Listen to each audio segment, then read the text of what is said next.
If you have mock exams to do or any practice papers, do not even think about skipping this video. It's getting close to exam, so this is how you're going to get the most out of your mock and the most out of your practice papers. If you don't know me, my name's Tilly. I got 5 A stars in my A level. I got 8 9s and 2 8s at GCSE, and I'm giving you my top study tips and tricks every day until your exam. Be sure to follow me so you don't miss out. The thing is, you need to find that balance because you want to put as much work in as you can and do your best, but you also don't want to burn yourself out this close to exams. You never want to burn yourself out, but especially not now. But look, this can be a good thing. You're going to learn how to study without burning yourself out, which is what you need going into actual exam season. So step 1, I want you to create a revision timetable that works for you and balances work and play. And if you're thinking, oh, I can't take any breaks this close to exams, I'm so behind. This is a recipe for disaster because you will burn yourself out, and if you burn yourself out, you'll literally just do worse anyway, and all of that revision was pointless. With a revision timetable, first thing you need to do is identify when you can revise. You know, are you going to be at school? Have you got sports training? Are you going to see your family? What are you doing? And any free time that you have, either schedule work or schedule something relaxing. Don't just leave anything blank because you'll end up just doom scrolling. And then you need to figure out what subjects you need to revise the most. I've got a whole video about this, but you can use an exam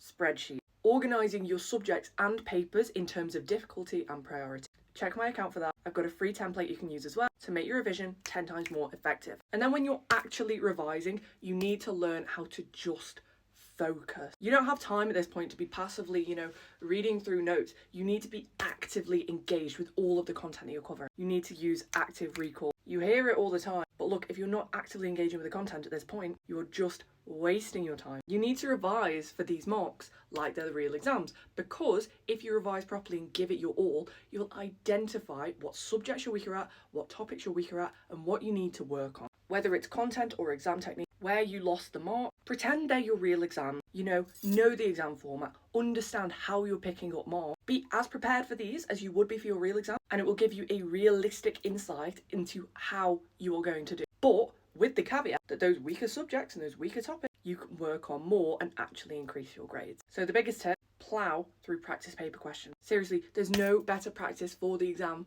than the exam itself. Look at those examiner's reports, look at those mark scheme examiner's reports. So where are other students tripping up? What makes a good answer? And then mark scheme, key phrases that come up time and time again, and also how the marks are allocated. Follow these steps, save this video for later, follow for daily study tips, and you will do well in your exams.